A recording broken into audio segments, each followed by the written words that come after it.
Hola jóvenes, soy la profesora Débora Ponce y a continuación trabajaremos los ejercicios de Geografía de la semana 2 del ciclo 2017-2.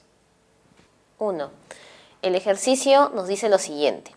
Comoras es un conjunto de islas al sudoeste del Océano Índico, a 12 grados con 8 minutos al sur.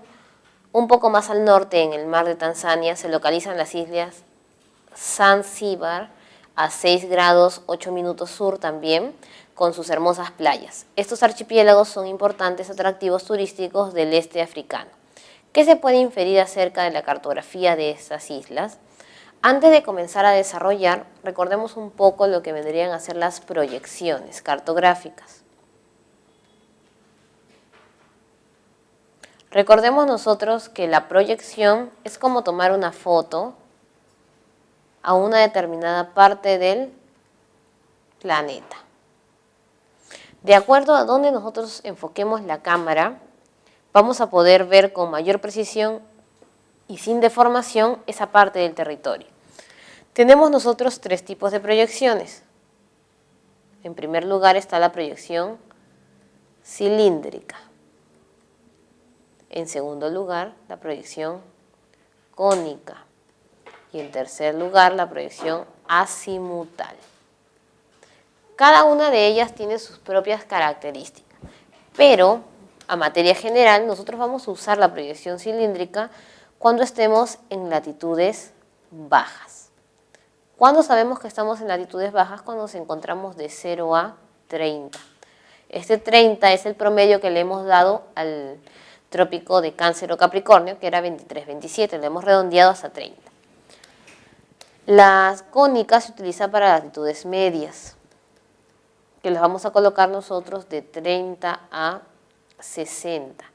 Estamos redondeando también lo que vendría a ser el círculo polar ártico o antártico.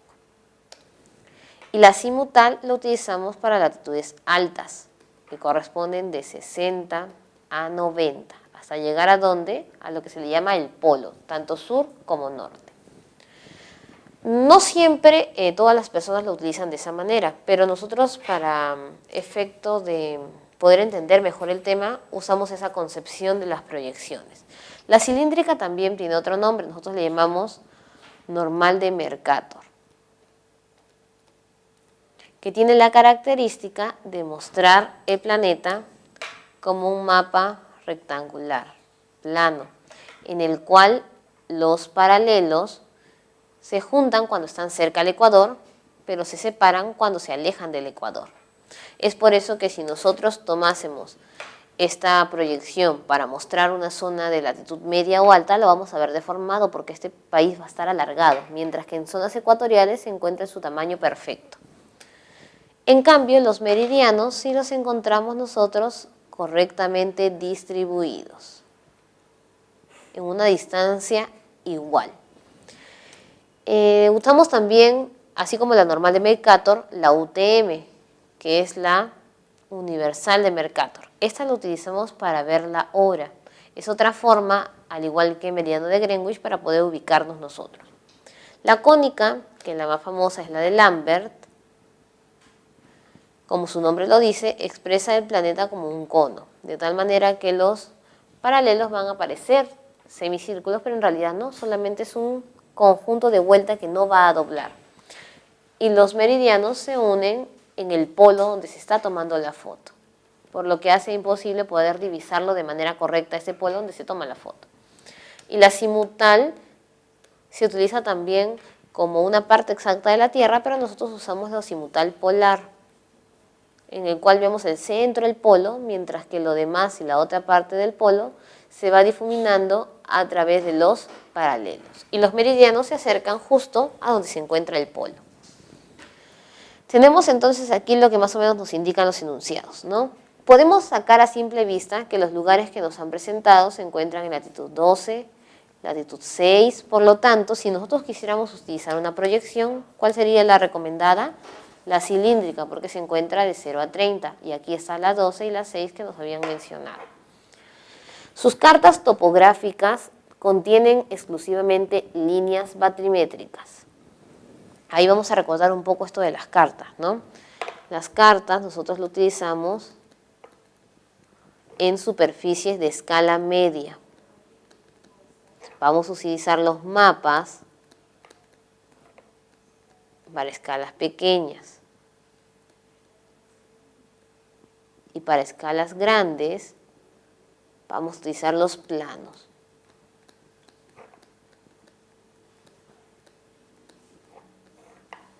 Pero si lo hablamos por superficie, el mapa se utiliza para una superficie grande. Media es la carta y el plano para una superficie pequeña.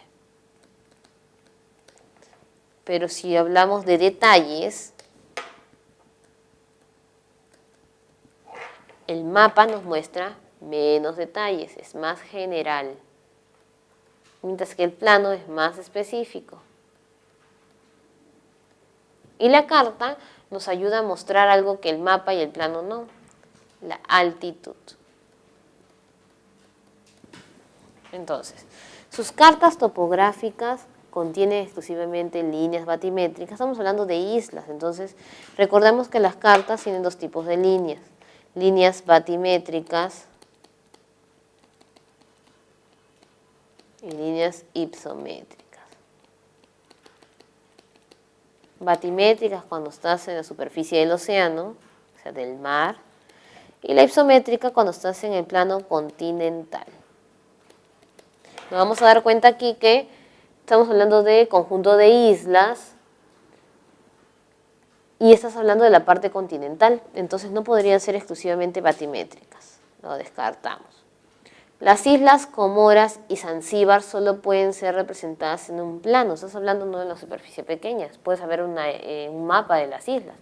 Y el solo ya lo vuelve exclusivo. Yo puedo representar un mapa de Lima y voy a ver su borde de la ciudad, como también puedo hacer un plano detallando los lugares que se encuentran allí. Los mapas de las islas Comoras son trabajados con escala muy pequeña. En primer lugar, no nos muestran a nosotros la escala que debemos trabajar, entonces yo no voy a poder clasificarlo. Y nos quedan dos.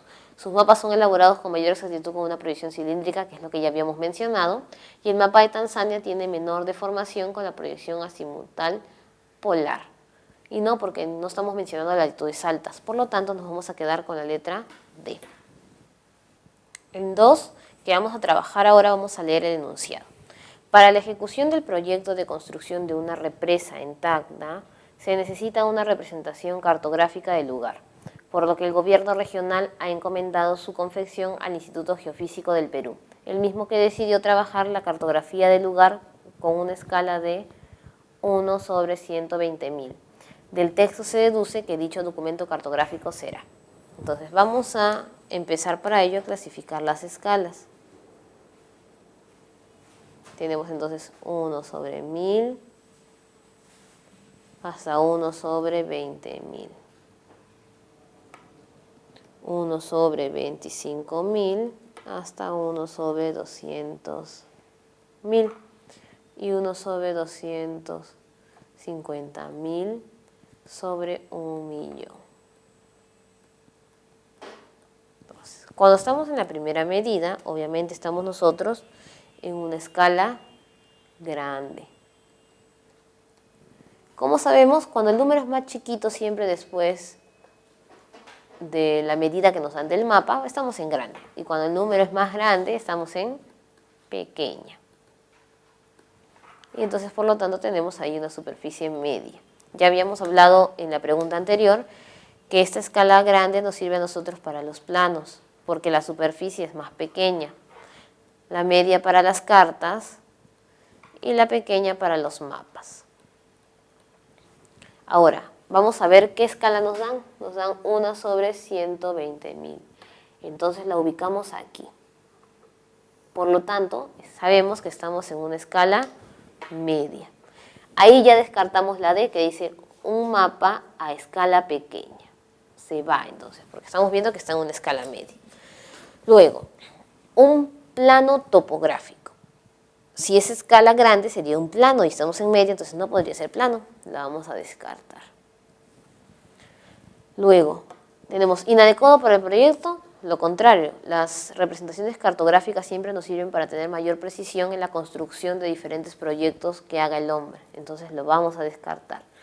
Y nos quedan líneas. Y estas líneas son características ¿de qué? De las cartas. Entonces recordamos nosotros que ya habíamos mencionado que la carta tiene dos tipos de líneas: ipsométricas y batimétricas. ¿Cuándo eran ipsométricas? En el plano continental. ¿Y cuándo eran batimétricas? En el océano o mar.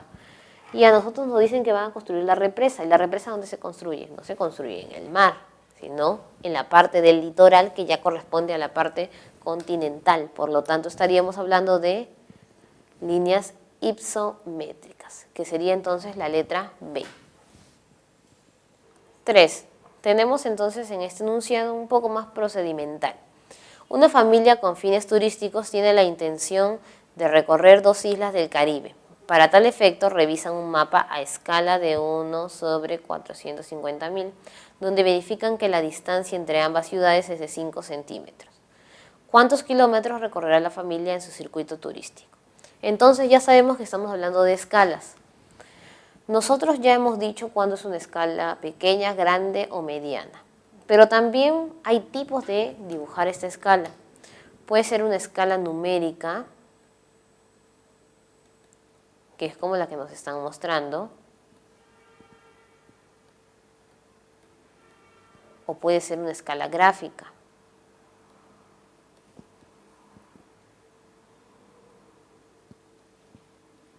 ¿Cómo salía la escala gráfica? Recordamos nosotros, generalmente nos dan un terreno. Ese terreno puede estar en metros o en kilómetros, que es lo que más nos muestran. Vamos a encontrar aquí un 0, nosotros vamos a contar a partir del 0, sin importar lo que el talón muestre. Y aquí puede estar la medida en la cual se va a trabajar la escala, también puede aparecer un número 1, que es el que va sobre la escala. Nosotros dividimos el terreno, y este número, que es el que se toma, por ejemplo 45, que es el que se va a trabajar, o 4,5, y se le va a aumentar los ceros dependiendo qué es lo que vamos a convertir. A nosotros nos han dado una numérica, así que no hay ningún problema con la escala gráfica.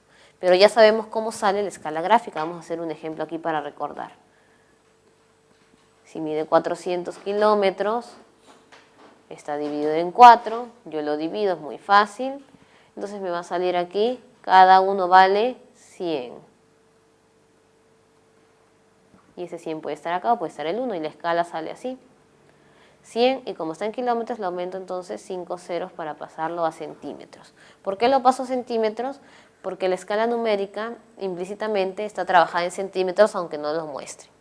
El problema radica cuando no nos muestran así, sino nos ponen un ejercicio. Yo voy a usar entonces una fórmula. ¿La fórmula cuál era? Era la escala es igual a distancia del mapa sobre distancia del terreno. Y ahora, esta fórmula la vamos a convertir en base a los datos que nos da el ejercicio. La escala entonces es 1/450.000 es igual. ¿Y qué nos dan? ¿El mapa o el terreno? Entonces vemos allí. Revisan un mapa a 5 centímetros. No tenemos que simplificar nada porque acá está el número 5, entonces yo voy a colocar 5 centímetros.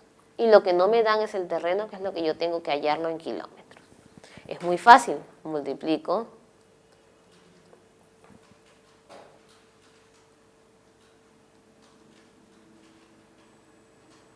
Vamos llevando ahí, voy a ponerlo así más fácil. 5 por 5, 25, 2 por 5, 10, 225 y colocamos los ceros. ¿Ven? Entonces, hasta ahí ya terminó. Todo el mundo pensaría que sí, pero no. Nos están pidiendo a nosotros la respuesta ¿en qué? En kilómetros. ¿Y en qué se trabajaba todo esto? En centímetros. Entonces, ¿qué vamos a hacer? Quitarle ceros. Son 5 ceros. Entonces nos queda 22,5 kilómetros, que sería la letra E. Yo puedo haberle quitado la cantidad de ceros si me pedían en centímetros, en mapas. Si me pedían en centímetros ya estaba. Si me pedían en metros, lo disminuía solamente 2. Y como está en kilómetros, le quito 5 ceros.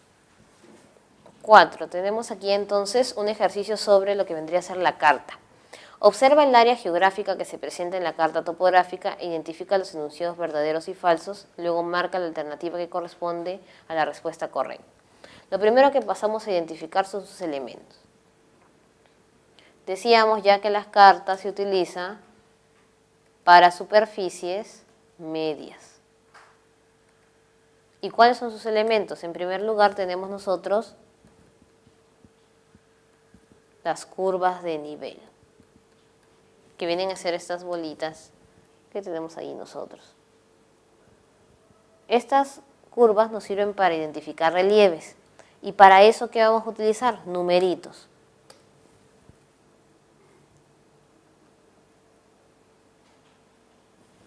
Estos numeritos se llaman cotas. Si por ejemplo aquí tenemos nosotros el número 0, vamos a ir 100, 200, sube y baja, entonces tú ya sabes, es una estribación. Pero si en vez de eso tuviéramos nosotros 0, 100, 200, diríamos, es una depresión. Para eso nos sirven las cotas. El espacio de curva a curva se va a llamar zona. ¿Y la zona para qué nos sirve? Para verificar la pendiente. Esta pendiente puede ser abrupta o una pendiente suave. Generalmente sabemos que es una pendiente abrupta cuando las líneas están muy cercas, las curvas, y es una pendiente suave cuando tienen mayor separación. Por aquí tú puedes subir, en cambio por aquí es una pendiente que no nos va a dificultar el tránsito. Cuando tenemos varias curvitas, o sea, varios grupos de curvas, nosotros nos van a aparecer unas líneas. Se le llama isolínea cuando las cotas que hemos señalado tienen la misma medida. Y se va a llamar perfil topográfico